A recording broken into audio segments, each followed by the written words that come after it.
So far we have admitted 3,754 babies in the unit here at Sakuba.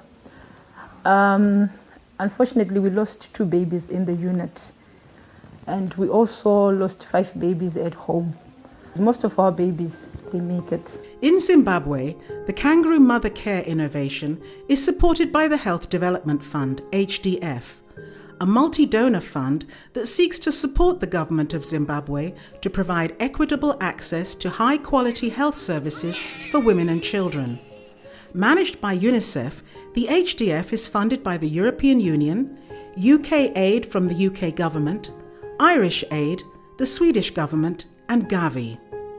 It gives babies a much higher chance of survival, and it gives parents the confidence to care for their infants, promotes breastfeeding, and accelerate growth.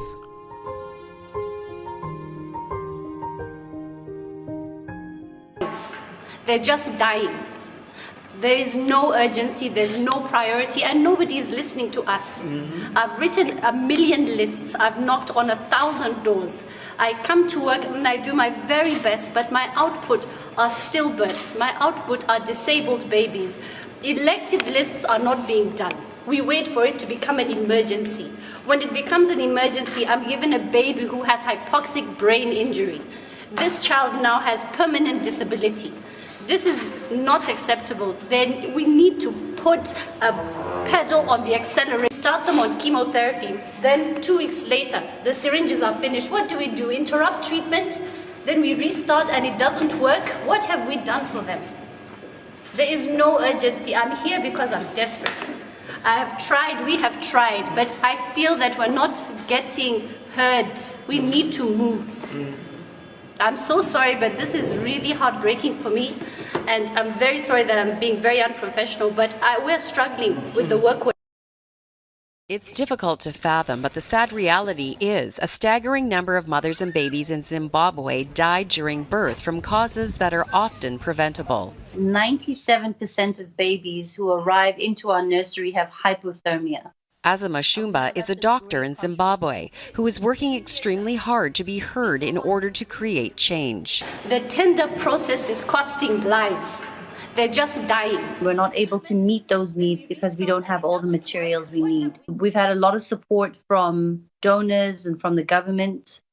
Things are getting better, but we still have a lot of gaps that need to be filled in. Filling in those gaps is Thrive Project Zimbabwe, a Canadian nonprofit devoted to achieving a vision of a Zimbabwe where premature babies thrive. This starts from the contrast of my background growing up in Zimbabwe, working as a human rights lawyer, seeing people on the ground, and then later going into maternal and infant health in a wonderful setting at Sunnybrook Health Sciences, where we have state-of-the-art medical teams and equipment, and seeing the difference and trying to bridge the two.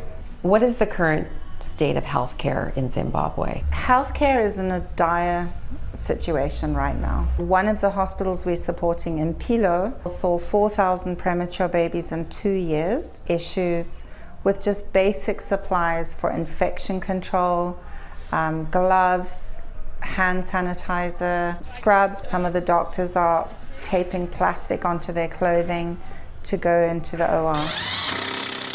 Thrive is a people-to-people project, and this packing party is a perfect example of connecting volunteers from Sunnybrook Health Sciences Centre and Toronto Fire Services. Sunnybrook have given us 32 incubators. At the moment they have 3 babies per incubator in Zimbabwe. What we're doing is doubling what they have in the country.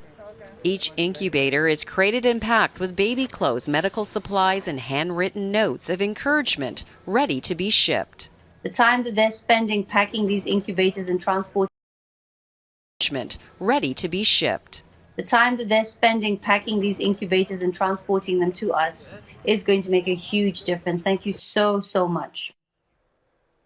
3 large containers are ready to be shipped by sea freight to Zimbabwe. Now, the entire process will take about 2 months with a price tag of $35,000. That also includes a team of experts to install and train the staff once they're in Zimbabwe. So if you'd like to help out tonight by donating to Thrive Project, you can always go to globalnews.ca. You know, spending all that time over the years in Africa, they feel so forgotten over there, and they'll say that, please don't forget about us. This is a team here at home that is making sure that they're not forgotten. What this is going to do for them over there, incredible. I mean, three babies in an I know I said that to you during the story.